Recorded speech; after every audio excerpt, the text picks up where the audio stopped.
Merci, monsieur le maire. À la réflexion, je crois que c'est la première fois que je vous entends parler ici, les uns et les autres, de la jeunesse et des jeunes. Je vous en remercie, mais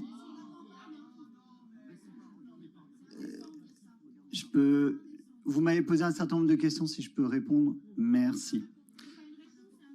Et ce que j'ai entendu m'effraie un peu, me glace même, puisqu'en fait, on a un mélange d'ignorance et de mépris de ce que sont les jeunes. Alors moi aussi, je pourrais convoquer mes propres enfants pour leur faire dire ce qui m'arrangerait dans mon discours.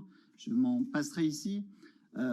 En réalité, à vous écouter, il y a un certain nombre de contradictions qui apparaissent et qui justifient qu'à la fin, vous ne soyez pas évidemment satisfait par nos propositions et notre projet.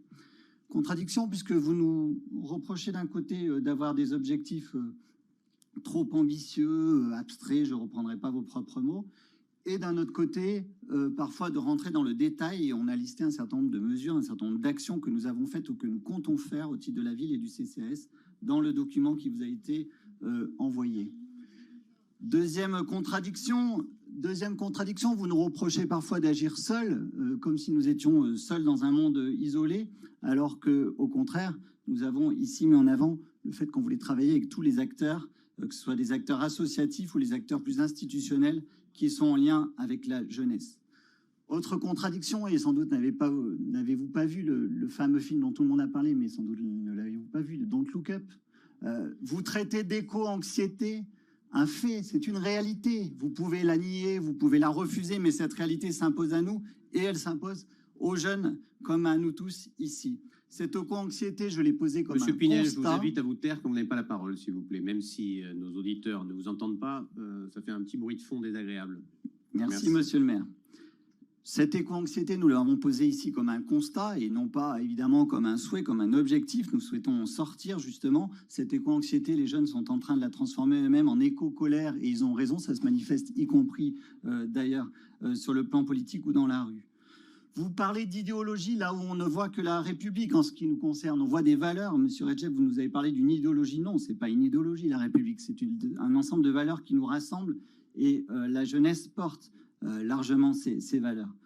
Vous nous parlez d'un manque de souffle et en même temps vous nous demandez de quantifier de manière purement comptable l'ensemble des actions que nous voulons mener. Alors des chiffres, je peux vous en donner, c'est plus d'1 millier de jeunes avec lesquels nous sommes en contact chaque année, c'est plus de 350 jeunes qui ont été accompagnés par les correspondants jeunesse, c'est plus de 300 jeunes qui ont été accueillis par des dispositifs. Et oui, je suis désolé, on parle de dispositifs, mais c'est la réalité juridique, concrète et politique de ce qui existe sur le terrain. Et certains, oui, ont été mis en place par l'État, mais sont financés par la ville ou par le CCAS. Ces 500 jeunes accueillis à la chaufferie, par exemple, sur l'année 2021.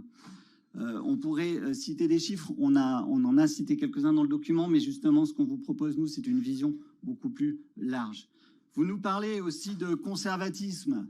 Conservatisme comme si nous ne faisions rien de nouveau depuis des années. Et puis, dans les secondes qui suivent, vous nous reprochez une radicalité, j'ai même du mal à trouver le mot tellement ce sont vos propres mots, radicalité d'action, j'ai noté. Il faudrait savoir, je ne sais pas comment on peut être conservateur et radical dans l'action en même temps, mais visiblement, pour vous, c'est tout à fait possible.